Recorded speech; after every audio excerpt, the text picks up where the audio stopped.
morning everyone. Welcome to 10th lecture of Environmental Engineering Unit 1. अब इसमें मैं आपको कुछ बताना चाहता हूँ कि आपका अगर न्यू सिलेबस हम देखते हैं तो न्यू सिलेबस और पिछले सिलेबस के अंदर यूनिट का चेंजेस है. कंटेंट अगर आप देखे जाए तो मेरा जो पहला यूनिट बनाया है वो अगर मैं नए सिलेबस के अंदर देखता हूँ तो वो नहीं है, पर फिर भी वो हमने पढ़ लिया क्योंकि हो सकता है कि हमको उसमें से कोई क्वेश्चंस आ जाए. डायरेक्ट अगर आप देखेंगे तो पहला यूनिट आपका जो नए सिलेबस में स्टार्ट होता है वो वाटर सप्लाई स्कीम से चालू होता है, जो कि सेकंड यूनिट था पहले वाले सिलेबस के अंदर, जिसका नाम था quality and quantity of water supply to the town and cities. ठीक है, बहुत सारे टॉपिक्स अगर देखे जाएंगे तो हमारे उसके अंदर सेम है. ठीक है, तो घबराने वाली बात नहीं है. आपसे जो भी मैं सिलेबस कंप्लीट करने वाला हूँ, कवर करने वाला हूँ, वो इसके बेस पे रहेगा, आपके न्यू सिलेबस के बेस पे रहेगा. क्लियर है? और जो टॉपिक्स रहेंगे हो सकते हैं पुराने टॉपिक्स भी अपन कवर करें, क्योंकि मुझे लगता है कि पुराने टॉपिक्स भी बहुत इंपॉर्टेंट है हमें पढ़ने के लिए, तो हम वो भी कवर करेंगे. आपका न्यू सिलेबस के हिसाब से आप अपनी बुक में एक बार रेफर करके हम मेरा लेक्चर्स देखना. क्लियर है? तो आज का जो हमारा टॉपिक है water supply scheme and system. तो वाटर सप्लाई स्कीम होता क्या है? तो ये बहुत ज़रूरी है हमारे जीवन में वाटर सप्लाई का और वाटर का सही इस्तेमाल करना. और ये एक बहुत बड़ा टास्क भी है हमारे इंजीनियर्स के लिए कि किस तरीके से वाटर को सप्लाई किया जाए कि मिनिमम चोरी हो उसकी और मैक्सिमम वाटर सोर्स तक पहुँचे और जो सोर्स है उसका मैक्सिमम इस्तेमाल हम कर पाएँ. तो उसके बारे में चैप्टर्स हैं कि कहाँ कहाँ पे कौन कौन से लोकेशन पे वाटर्स होते हैं, सूटेबिलिटी ऑफ ग्राउंड वाटर क्या होती है, वाटर डिमांड क्या होता है, वो सारी चीज़ें हम ये चैप्टर्स के अंदर पढ़ने वाले हैं. तो वाटर क्या है? वाटर एक नेचुरल सोर्स है जो हमको नेचुरल गिफ्ट में भगवान की दुआ से मिला हुआ है. ठीक है, एक नेचुरल सोर्स है जिसको हम इस्तेमाल करते हैं हमारे किसके लिए, हमारे जीवन को जीने के लिए या जीवन निर्वाह करने के लिए हम वो वाटर को इस्तेमाल करते हैं. ठीक है, खाना बनाने के लिए हम इस्तेमाल करते हैं. ठीक है, फिर प्लेट धोने के लिए हम वाटर को इस्तेमाल करते हैं, कंस्ट्रक्शन में हम वाटर को इस्तेमाल करते हैं. तो बहुत खूबसूरत एक कुदरत का करिश्मा है पानी, जिसको हम अपने डेली यूज़ में हम यूज़ करते हैं. ठीक है, और उसका मैनेजमेंट हमको पता होना चाहिए एज ए सिविल इंजीनियर, क्योंकि हम मैक्सिमम यूज़ करते हैं वाटर को अगर बाकी लोगों के साथ देखा जाए तो. सॉरी फॉर डिस्टर्बेंस, एक्चुअली कैमरे का एडजस्टमेंट बिगड़ गया था. तो अगर हम देखा जाए तो हमारे वर्ल्ड में अगर वाटर रिसोर्स हम देखें तो एस्टिमेटेड हमारे पास हमारा जो वाटर रिसोर्स है, तो हमारा वर्ल्ड का टोटल वाटर रिसोर्स है हमारे पास, वो कितना है? एस्टिमेटेड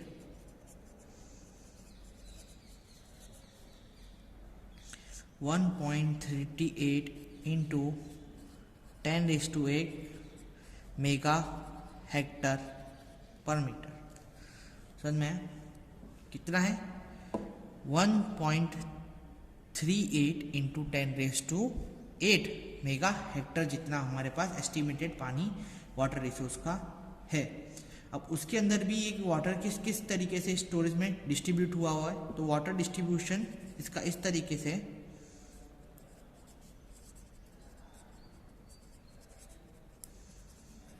ऑफ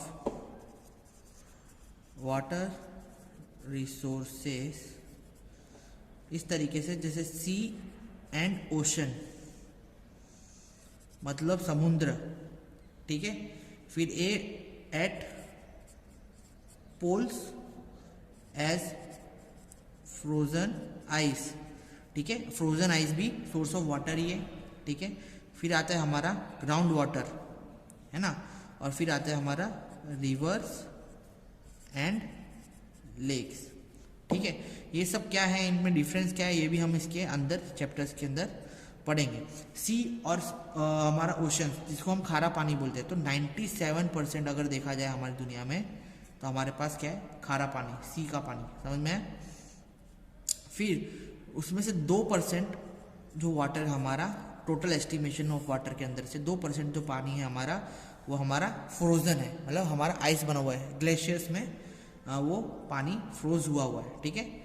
0.75% हमारे पास ग्राउंड वाटर है और 0.25% हमारे पास रिवर एंड लेक का पानी है। तो आप अंदाज़ा लगा सकते हैं कि सिर्फ और सिर्फ इतने परसेंटेज में हमारे पास पानी है। और ऐसे जैसे गुजरात जैसी स्टेट के अंदर अगर आप देखेंगे तो हमको मैक्सिमम यूज़ ऑफ पानी, मतलब हर चीज़ का फ्लो अगर आप देखेंगे अपने घर के अंदर, तो गुजरात में मेरी जहाँ तक नज़र में मैं जहाँ तक घुमा हूँ गुजरात में, मेरे को आज तक पानी की कमी नहीं दिखी है। और मैक्सिमम यूज़ ऑफ पानी मैं देखता हूँ कि हम लोग करते हैं, ठीक है। नॉट ओनली गुजरात, बहुत सारे ऐसे स्टेट है जहाँ पे, राजस्थान के अलावा, कि जहाँ पे पानी की कमी नहीं है हमारे देश के अंदर, और हम वेस्ट करे जा रहे हैं बरोबर।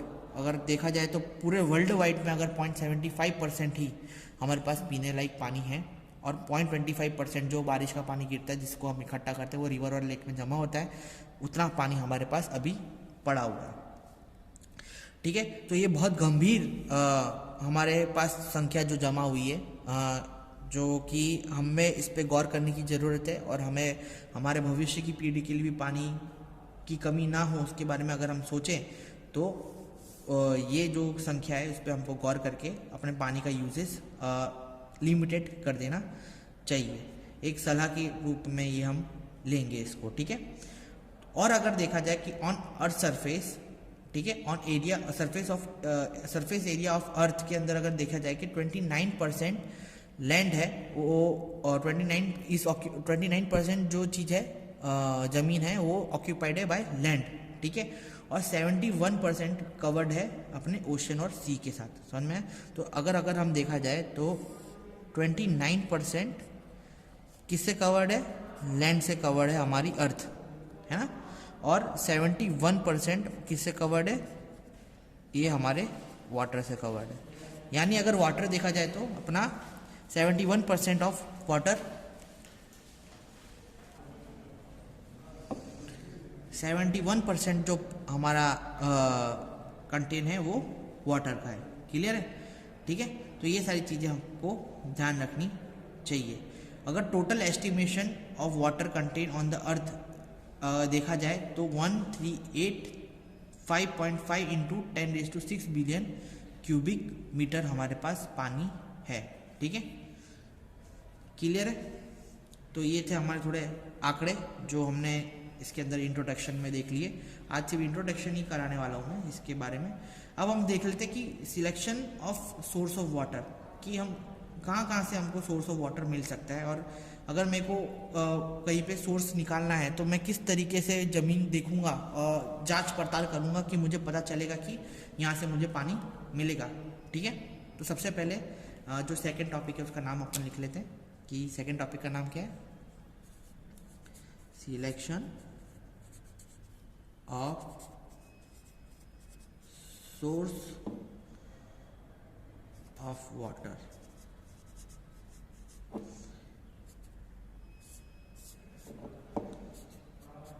नवंबर 2017 में पूछा गया क्वेश्चन है ये, है ना। तो कौन कौन से वाटर सप्लाई स्कीम के अंदर हमको क्या क्या अंदाज़ा सिलेक्शन करना चाहिए हमको वाटर रिसोर्स के लिए, जहाँ से हमको इजीली वाटर अवेलेबल हो जाए, ठीक है। तो सबसे पहला अगर देखेंगे आप, हर जगह ये कॉमन पॉइंट आपको देखने के लिए मिलेगा। तो सबसे पहला पॉइंट है हमारा लोकेशन, ठीक है। सबसे पहला पॉइंट है हमारा क्या, location. Source of water must be suited as near as possible to the town and the city to minimise the cost of conveyance, ठीक है। मेरा जो पानी का सोर्स है वो अगर टाउन और सिटी के पास में होता है तो क्या होता है, मुझे कॉस्ट ऑफ कन्वीनियंसी यानी ट्रांसपोर्टेशन के लिए जो पानी को खर्चा रहता है मेरा पाइपलाइन डालने का, सप्लाई करने का, वो कम हो जाएगा, जिसकी वजह से खर्चा कम होगा तो इकोनॉमी पे फ़र्क पड़ेगा, समझ में आया। तो सबसे पहला हमारा क्या पॉइंट है, लोकेशन। तो लोकेशन हमको अपने सोर्स ऑफ वाटर की इस तरीके से देखनी है कि सोर्स ऑफ वाटर हमारे टाउन या सिटी से, आप कभी भी आगे जाके कोई एनवायरमेंटल इंजीनियर बनते हैं तो ये जो चीज़ है आपके दिमाग में होनी चाहिए, जो सोर्स ऑफ वाटर है हमारा किसके, हमारे सिटी और टाउन के पास में होना चाहिए, जिसकी वजह से हम वहाँ से पानी ले पाए। ठीक है, जो हमारा सेकेंड पॉइंट अगर आप देखते हैं तो वो है एलिवेशन ऑफ इनटेक पॉइंट। ठीक है, अब एलिवेशन इनटेक पॉइंट के बारे में अगर हम देखें तो आपको मैं एक ड्राइंग बना के दिखाता हूँ कि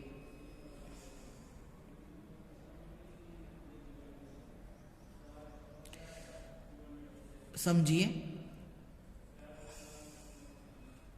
मैं कोई भी टाउन प्लानिंग कर रहा हूँ। ठीक है, मेरे पास दो एरिया हैं, ये एरिया बी है और ये एरिया ए है। ठीक है, तो अगर यहाँ पे अगर पानी आप देखते हैं और यहाँ पे सोर्स ऑफ पानी वाटर हमारे पास अवेलेबल है बहुत बड़े पैमाने पे। ठीक है, तो आप कौन सा चूज करेंगे इसके अंदर से, कहाँ पे टाउन प्लानिंग, कौन सी जमीन चूज करेंगे टाउन प्लानिंग के लिए। ठीक है, अगर आप बोलते हैं ए तो आप ए में भी कंस्ट्रक्शन कर सकते हैं, कोई ना नहीं है। ठीक है, पर एज अ स्मार्ट इंजीनियर मेरा क्या मूव रहेगा कि मुझे बी में कंस्ट्रक्शन करना चाहिए। क्यों बी में कंस्ट्रक्शन करना चाहिए, तो सोर्स ऑफ वाटर ऐसा है, तो मैं अगर यहाँ से डिस्ट्रीब्यूशन निकालता हूँ तो ग्रेविटेशनल फोर्स की वजह से मेरे को ज़्यादा पंप की जरूरत नहीं पड़ेगी वाटर को अपने टाउन पे ले जाने के लिए। तब कि अगर मुझे पानी एलिवेटेड जगह पे ले जाने का है, यानी ए पॉइंट पे ले जाने का है, तो मुझे बहुत हाई ऑपरेशंस पंप्स की जरूरत पड़ेगी, बहुत बड़े प्लांट्स की जरूरत पड़ेगी, जो कि मुझे यहाँ से पानी खींच के मेरे टाउन तक पहुँचा पाएगा। समझ में आया? तो अगर आप ये चीज़ देखते हैं तो आपको एक स्मार्ट मूव खेलना है। ठीक है, तो अगर आपके पास चॉइस है कि भाई मेरे को इस जगह पे कंस्ट्रक्शन में टाउन प्लानिंग कर सकता हूँ कि जहाँ पे मेरा पानी है, इंटेक है, उसका एलिवेशन ऊपर रहेगा मेरे टाउन से, तो वो ऐसी जगह आपको चूज या प्रीफरेबल करनी सही रहेगी। ठीक है, फिर अगर हम हमारा थर्ड पॉइंट देखते हैं तो quality of quantity of available water, quantity of available water. ठीक है, quantity of available water at the source must be sufficient to meet the various water demands during the entire design period of the scheme। अब water demand हर जगह की अलग अलग रहती है। ठीक है, इरिगेशन एरिया जहाँ पे इरिगेशन हो रहा है, जहाँ फार्मिंग हो रही है, उसकी वाटर डिमांड अलग रहेगी, डोमेस्टिक एरिया की वाटर डिमांड अलग रहेगी, कमर्शियल एरिया की वाटर डिमांड अलग रहेगी, इंडस्ट्री वो भी किसके लिए वो इंडस्ट्री बनी है उसके हिसाब से भी वो जो वाटर डिमांड है सबकी अलग अलग रहती है। ठीक है, तो आप देख सकते हैं कि कितना वेरिएशन है और कितना मुश्किल होता है कि सिर्फ पानी का एडजस्टमेंट करना है हमको। ठीक है, फिर भी अगर वो इसके अंदर भी कुछ एरर रह जाता है तो हम पानी का डिस्ट्रीब्यूशन के अंदर भी अगर कुछ एरर रह जाता है तो कितना बड़ा कॉस्ट पैदा हो जाता है, कितने बड़ी पॉलिटिकल इश्यूज हो जाते हैं पानी के चक्कर में। ठीक है, तो बहुत डिफ़िकल्ट टास्क है ये एक जन के लिए कि पानी का डिमांड पे सप्लाई करना। ठीक है, तो उसकी भी बहुत बड़ी बड़ी चोरियां होती हैं पानी की, और इस पर भी बहुत बड़े बड़े पॉलिटिक्स खेलने जाती है। हालांकि ये अपना पॉइंट नहीं है, पर अगर देखा जाए तो क्वांटिटी ऑफ अवेलेबल वाटर, जैसे जहाँ पे भी मैं टाउन बना रहा हूँ या कहीं पे भी मैं प्लान करने का सोचा हूँ इरिगेशन एरिया या कमर्शियल एरिया, उसके हिसाब से मेरे पास सफिशिएंट अमाउंट ऑफ पानी होना चाहिए वो डिमांड को पूरा करने के लिए। ऐसा नहीं कि कुछ पीरियड के लिए आपको सिर्फ दिखाने के लिए आपने टाउन बना दिया और फिर कुछ समय के बाद राजस्थान में जैसे बहुत सारे टाउन प्लानिंग इस तरीके से हुए जहाँ पे कुछ सालों तक पानी की अवेलेबिलिटी रही, उसके थोड़े दिन बाद वो पानी में खटकने पानी उनके पास कम होने लगा और जिसकी वजह से वहाँ पे तकलीफें आने लगी। ठीक है, तो इस तरीके से कोई भी तरीके की प्लानिंग नहीं करनी है जिससे हमारे टाउन को तकलीफ हो। एक जिम्मेदार इंजीनियर होने के नाते हम लोगों की जो प्लानिंग है वो इस तरीके से होनी चाहिए कि हमारी जो वाटर डिमांड है हमारे शहर की वो पूरी हो पाए। ठीक है, फिर हमारा आता है नेक्स्ट पॉइंट कि क्वालिटी ऑफ अवेलेबल वाटर। अब लोकेशन देख लिया, एलिवेशन देख लिया पानी का, क्वांटिटी देख ली, पर अब quality, this is the main factor of finding source of water. ठीक है, क्वालिटी किस तरीके से मेन होती है कि भाई अगर आप देखेंगे तो एक सिंपल सा एग्जांपल लेता हूँ कि इंडस्ट्रियल वेस्ट अगर आप देखते हैं, ठीक है, तो इंडस्ट्रियल वेस्ट जो हमारा है वो कहाँ पे हम डिसएलिमिनेट करते हैं, वो हम करते हैं डायरेक्ट हम डिस्चार्ज कर देते हैं किसके अंदर, ओशन पानी के अंदर। ठीक है, ओशन से जो वो वेस्ट है वो कहाँ पे जाता है, हमारे ज़मीन के अंदर पेनिट्रेट होता है, बारिश होती है, बारिश कहाँ पे लेके जाती है वो पानी को, ग्राउंड वाटर पे लेके जाती है। ठीक है, ग्राउंड वाटर पे जो वेस्ट है, जो वेस्ट के अंदर बहुत सारे टॉक्सिक आए होंगे वो कहाँ पे जाएगा, ग्राउंड वाटर के अंदर जाएगा। हम ग्राउंड वाटर के अंदर से पानी पंप करके पियेंगे और फिर अपनी ज़िंदगी निर्वाह करेंगे और बीमार पड़ेंगे, पर हमको पता नहीं होगा कि क्यों हम बीमार पड़ रहे हैं। तो कॉज ऑफ वाटर क्या रहेगा, तो कॉज ऑफ डिजीज क्या रहेगी कि भाई पानी जो इंडस्ट्रियल वेस्ट है ओशन के अंदर डिस्चार्ज हुआ था। तो ये बहुत बड़े प्रॉब्लम है, अगर आप देखेंगे ना बहुत बड़ी प्रॉब्लम है। तो पानी के अंदर जो भी हम सोर्स ऑफ पानी ले रहे हैं उसके अंदर टॉक्सिक ना हो, पॉइजन ना हो, इंजूरियस ना हो, ठीक है, इम्प्योरिटी उसके अंदर ना भरी हो। देखिए जैसे आपको पता हो कि ज़मीन के अंदर बहुत सारे मिनरल्स होते हैं हमारे साथ, तो वो पूरे के पूरे मिनरल्स उसके अंदर हमारे पास होने चाहिए। ठीक है, मिनरल्स के अलावा उसके अंदर कोई भी तरीके की इम्प्योरिटीज़ नहीं होनी चाहिए जिससे हम वो पानी पिए अपने अंदर उतारे तो हमको आगे जाके तकलीफ हो। इस तरीके से इम्प्योरिटीज़ हमारे पास नहीं होनी चाहिए। ठीक है, तो और ज़्यादा excess of bad quality of water treatment है, प्लांट है, उसका क्या जैसे कि अब मैंने आप समझिए आप दुबई है, दुबई के अंदर पानी के ज़मीन के पानी के अंदर क्या मिला हुआ है, ऑयल मिला हुआ है। तो साला उसको क्लियर करने के अंदर ही उसको क्लियर कर वो इम्प्योरिटी को निकालते ही जो दुबई का पानी का कॉस्ट है, जो बोतल हमको यहाँ पे 20 रुपये में मिलती है वो दुबई में आपको 100 रुपये में मिलेगी। तो वहाँ पे जो पानी का कॉस्ट है वो ज़्यादा है ऑयल के कॉस्ट से, समझ में। तो इस तरीके से आपको पानी के बारे में सोचना है कि उसकी क्वालिटी के बारे में सोचना है कि किस तरीके से वो क्वालिटी ऑफ वाटर हम एसेस कर पाएंगे या उसका ट्रीटमेंट हम कर पाएंगे। ठीक है, और जो हमारा लास्ट पॉइंट है आज का वो है topography of the intervening area. अब ये पॉइंट क्या बोलता है, तो टोपोग्राफी का मतलब क्या होता है, सबसे पहले तो आपको ये पता होना चाहिए कि टोपोग्राफी का मतलब क्या होता है। अगर आप मेरे पास पढ़े हैं तो ये जो सवाल है मैंने बहुत बार बच्चों से पूछा गया है और इसका मीनिंग आपको पता होना चाहिए। तो टोपोग्राफी का मतलब क्या होता है, जैसे कि आपको एक मैं चीज़ बताता हूँ कि एक कैमरा मैं ऊपर फेंकता हूँ, ठीक है, अब ऊपर से मुझे क्या क्या नज़र आता है वो कैमरे के द्वारा। तो मेरे को माउंटेन्स नज़र आते हैं, फिर रिवर्स नज़र आती हैं, फिर यहाँ पे सिटी नज़र आ रही है, फिर यहाँ पे दूसरी सिटी नज़र आ रही है और माउंटेन्स नज़र आ रहे हैं। तो ये मेरा क्या हुआ, the vision from elevation is known as topography in simple words, अगर आप देखा समझना चाहे तो। ठीक है, तो topography of the interviewing area, जैसे सोर्स ऑफ पानी है मेरा और यहाँ पे सिटी है, ठीक है, तो मेरे को इस तरीके से सोर्स ऑफ वाटर नहीं ढूंढना है कि यहाँ पे ये सिटी के और पानी के सोर्स के बीच में यहाँ पे माउंटेन्स भी हो, वैलीज भी हो, ठीक है, फिर यहाँ पे अड़ंगरे लग रहे हैं हमको यहाँ पे, मतलब पानी को यहाँ तक लाते लाते हमारा कॉस्ट ही इतना पड़ जाता है कि हमको वो जो पानी नहीं पहुँचा रहा है, समझ में आए। तो इस तरीके से मेरे को टोपोग्राफी नहीं सर्च करनी है मेरे सोर्स ऑफ वाटर की कि मेरे को तकलीफ पड़े आगे जाके। ठीक है, मेरे को किस तरीके से वाटर सोर्स करना है कि भाई एक एलिवेटेड एरिया में हो। ठीक है, हमारे जो 5 पॉइंट है वो हम वापस एक बार रिकॉल कर लेते हैं कि लोकेशन कैसा होना चाहिए। भाई लोकेशन हमारा पानी का सिटी के पास में होना चाहिए, सबसे पहले हमने दिखा लिया। ठीक है, सिटी के पास में होना चाहिए। सेकंड जो पॉइंट है, हमारा जो लोकेशन है, जो पानी हमको मिला है, हम उसके नीचे टाउन प्लानिंग करेंगे जिसकी वजह से ग्रेविटी के थ्रू हमारा जो पानी हमारे पास सप्लाई आ जाएगा। ठीक है, हमको कोई भी नेचुरल पंप की जरूरत नहीं पड़ेगी क्योंकि पंप का कॉस्ट बढ़ जाता है अगर हम वो चीज़ नहीं करते तो। थर्ड हमारे की क्वांटिटी ऑफ वाटर अवेलेबल होना चाहिए कि भैया आगे के 50 या 60 साल तक हमारे जो बच्चे हैं उनको तकलीफ नहीं होनी चाहिए। इस तरीके से हमको पानी के सोर्स हमको ढूंढने हैं। क्वालिटी ऑफ वाटर अगर आप देखा जाए तो क्वालिटी ऑफ वाटर अच्छी होनी चाहिए, कोई भी टॉक्सिक तरीके का पानी उसके अंदर नहीं होना चाहिए जिसकी वजह से हमको आगे जाके डिजीज हो और हमारी जो मोर्टेलिटी रेट है वो बढ़े। ठीक है, तो इस तरीके से हमको काम नहीं करना है। और टोपोग्राफी मतलब आगे जो सोर्स ऑफ वाटर है मेरा और मेरी सिटी है या मेरा टाउन है उसके बीच में इतने सारे एरियाज या वैली या माउंटेन नहीं होने चाहिए कि मेरे को पाइप डालते डालते ही मेरा खर्चा मैं टूट जाऊँ, हमें या हमारा कंट्री टूट जाए। तो ये जो सारे पॉइंट्स आपके दिमाग में होने चाहिए जब आप कंस्ट्रक्ट कर रहे हैं अपने, आप प्लानिंग कर रहे हैं कोई पानी क्या बोलते हैं सोर्स ऑफ टाउन प्लानिंग कर रहे हैं या सिटी प्लानिंग कर रहे हैं तब।